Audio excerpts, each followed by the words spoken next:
let's kind of transition a little bit. And you've been running the business. So at what point do you go from running the business to saying, hey, look, I want to put my bid in to take over? Yeah, there was many times along that process where we almost gave up. And I say we because the partner that I work with, Kevin Fukuyama, he's just as much in this as I am. And we were charged early on, okay, we have to build these, commissioned only sales. You would think that I'm the boss's son. I get some preferential treatment. No, I got to work harder. And so he said, okay, commission only sales. When is it going to be time that we can take over? And I think it did take a long time. I feel like I was ready year 2 or 3, but I think with my dad and uncles, they were, well, you got to earn it a little bit more. And looking back, I respect that a lot. But then if you see 3 years, nothing against my dad and uncles, what they built, but yep. Really within 2 years. Hold on now. I want to make sure I'm getting what you're saying. Josh, I want to make sure I'm getting what you're saying, because the audio cut out a little bit, but essentially what you said is that over the last 2 years, I want to make sure I got it clear. You correct me if not.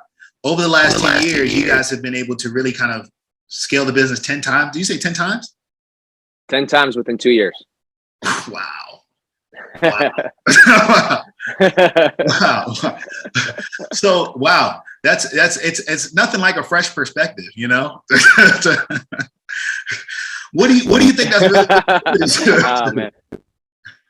I think it comes down to your why. And for me, my why was my community. And then as I got down to my why, I could say, okay, then what would be your dream beyond of like what I thought, what we can do just in our Japanese community? It's much, much bigger than that. And so I honestly, I just think that if people can understand the why they do things, what they do and what they say, and just their whole, presence, it's more powerful. So that, I think I found my why, and that's the reason why we've grown so fast.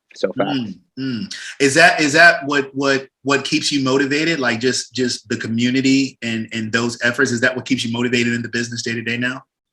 Absolutely. 100%. Yeah. So let's go into what Origin is doing, what you're doing with Japan Council and the other organizations that you're affiliated with, and the Asians American in insurance, right? Asian Americans in insurance.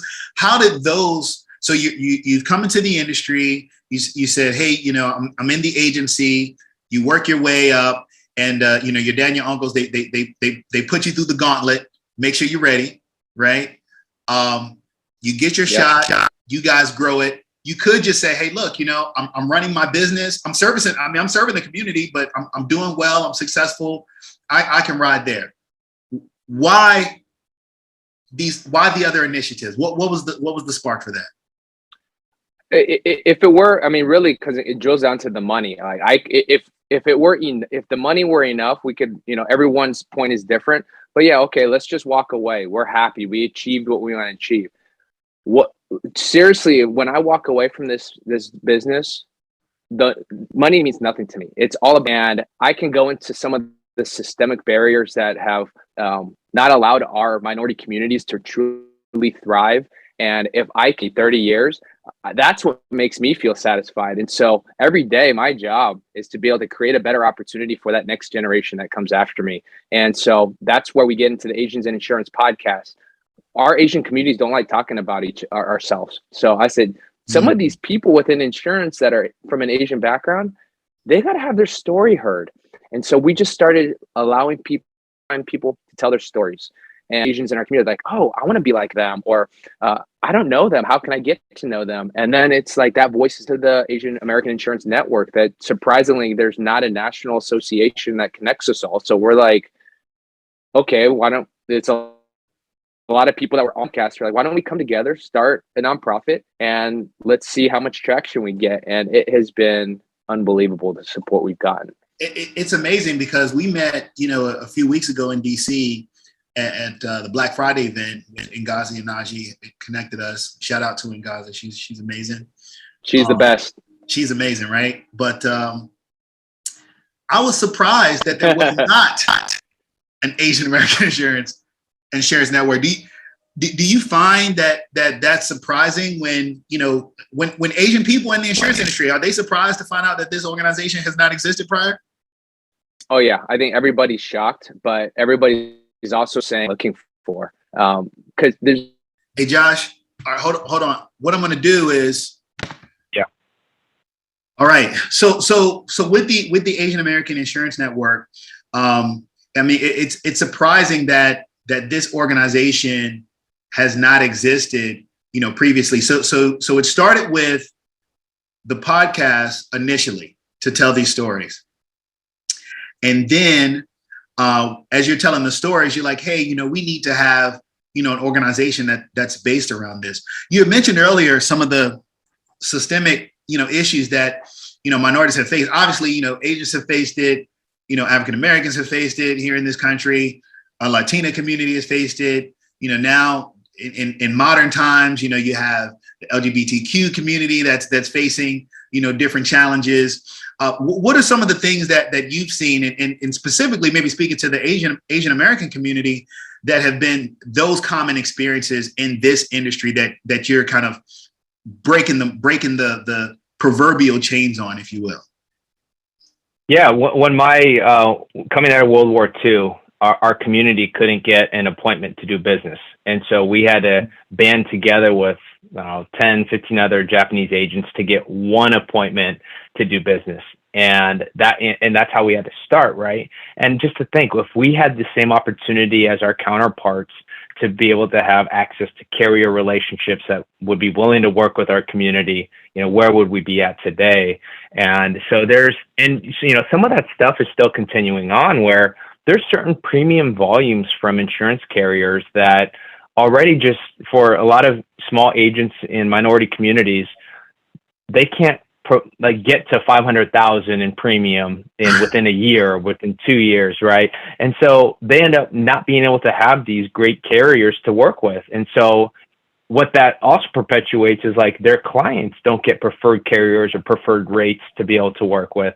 And then there's these, around zip codes, right? There's reasons why certain insurance carriers won't write in certain zip codes, which to me doesn't make any sense, other than the fact that maybe there's some feelings towards what goes on in that community.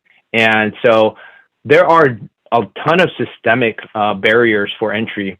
I use a story from our personal experience, because the only reason why we got St. Paul back in the day is because our marketing rep happened to be from Spanish descent. And she went to bat for us. And, St. Paul is now Travelers, but she went to bat for us at a very early time in our agency's life cycle, saying that you guys have to work with these guys, these J. Moore Company. They're incredible people. They have great relationships. They write very profitable business. And so we needed somebody to advocate on our behalf for us to even be able to have a competitive product. So you still see that across the board today, though, nationally. Mm-hmm. Yeah, you really do. And, it's interesting that, I think in 2020 with George Floyd, there was a heightened awareness, of some of the disparities that have existed, even though they've always existed. I mean, these things have always been hidden in plain sight, so to speak. What have you seen that, you've been able to really, I guess, see as growth? What have you seen that you've really been able to look at and say, hey, you know what? Okay, things maybe are headed in a new direction or in a better direction, or are you seeing that at all? Yeah, we definitely are seeing it, and I think that the encouraging part is that people are having to have this conversation around DE&I now, whether they want to have it or not. They have to have it within ESG initiatives that are happening. And so however genuine they are or they're not, I feel like it's a great starting place, because we're actually having the conversation about it. And, that starts at a very high level, but as it starts at a high level, it comes down. And so you're seeing more employee resource groups within our industry to support certain diverse backgrounds so that you can at least have a collective voice you can share with each other and support each other. And then also collectively give feedback to your employer, which are usually larger companies. I think the exciting part for us as being minorities in this industry is there are supplier diversity goals that are coming from the White House that could be around infrastructure that will then get, and these are billions of dollars, if not trillions of dollars, that now come down to our communities, requiring a certain amount of percentage of diverse suppliers to win the RFPs.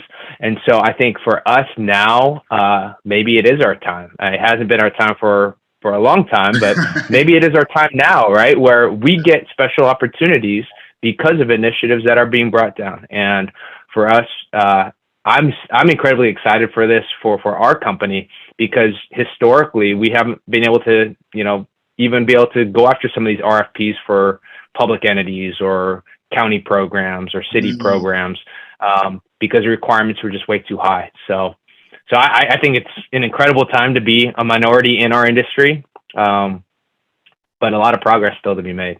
No, I love it, man. You know what my favorite part of the DE&I initiative is? My favorite part? It's the equity part. Equity. I love it. Yep. Like let's create opportunities for more equity, within that diverse market. So no, that's awesome, man.